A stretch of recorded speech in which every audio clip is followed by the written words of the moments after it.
नमस्कार दोस्तों, आपको हमारे चैनल पर स्वागत है। आज हम इस वीडियो में बताएंगे कि जब दुर्योधन ने अपनी पत्नी को देखा कर्ण के साथ, तो इसे जानने के लिए वीडियो को अंत तक बने रहें और चैनल पर नए हैं तो कृपया चैनल को सब्सक्राइब करें। आइए जानते हैं। दुर्योधन की पत्नी का नाम भानुमति था। भानुमति के कारण ही यह मुहावरा बना है, कहीं की ईंट कहीं का रोड़ा, भानुमति ने कुंभा जोड़ा। भानुमति काम्बोज के राजा चंद्रवर्मा की पुत्री थी। राजा ने उसके विवाह के लिए स्वयंवर रखा था। स्वयंवर में शिशुपाल, जरासंध, रुक्मी, वक्र और दुर्योधन और कर्ण समेत कई राजा आमंत्रित थे। मान्यता है कि जब भानुमति हाथ में माला लेकर अपनी दासियों और अंगरक्षकों के साथ दरबार में आए और एक एक करके सभी राजाओं के पास से गुजरी, तो दुर्योधन चाहता था कि भानुमति माला उसे पहना दे, लेकिन ऐसा हुआ नहीं। दुर्योधन के सामने से आगे बढ़ गई भानुमति, तब दुर्योधन ने उसके साथ से माला झपटकर खुद ही अपने गले में डाल ली। सभी राजाओं ने तलवारें निकाल लीं। दुर्योधन ने सब योद्धाओं से कर्ण से युद्ध की चुनौती दी, जिसमें कर्ण ने सभी को परास्त कर दिया।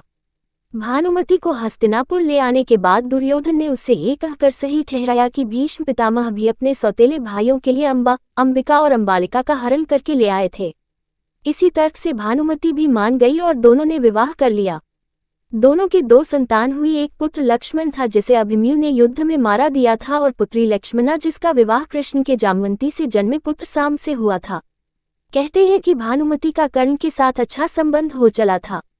दोनों एक दूसरे के साथ मित्र की तरह रहते थे। दोनों की मित्रता प्रसिद्ध थी। कर्ण और दुर्योधन की पत्नी भानुमति एक बार शतरंज खेल रहे थे। इस खेल में कर्ण जीत रहा था। तभी भानुमति ने दुर्योधन को आते देखा और खड़े होने की कोशिश की। दुर्योधन के आने के बारे में कर्ण को पता नहीं था, इसलिए जैसे ही भानुमति ने उठने की कोशिश की, कर्ण ने पकड़कर बिठाना चाहा। भानुमति के बदले उसके मोतियों की माला कर्ण के हाथ में आकर टूट गई। दुर्योधन तब तक कमरे में आ चुका था।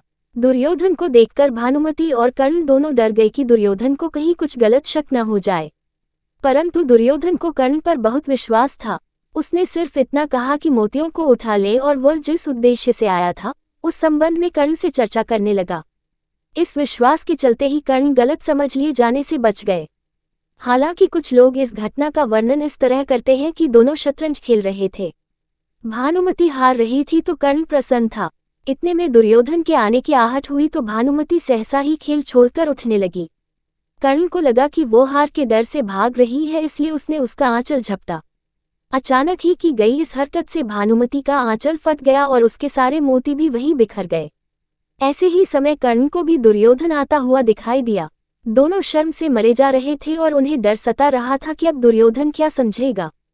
जब दुर्योधन निकट आया तो दोनों उससे आंख नहीं मिला पा रहे थे।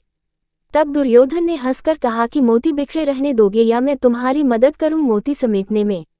कहते हैं कि भानुमति बेहद ही सुंदर, आकर्षक, तेज बुद्धि और शरीर से काफी शक्तिशाली थी। गांधारी ने सती पर्व में बताया है कि भानुमति दुर्योधन से खेल खेल में ही कुश्ती करती थी, जिसमें दुर्योधन उससे कई बार हार भी जाता था। भानुमति को दुर्योधन और पुत्र की मौत का गहरा धक्का लगा था। वीडियो अच्छा लगा तो कृपया वीडियो को लाइक, शेयर और चैनल पर नए हैं तो कृपया चैनल को सब्सक्राइब करें। धन्यवाद।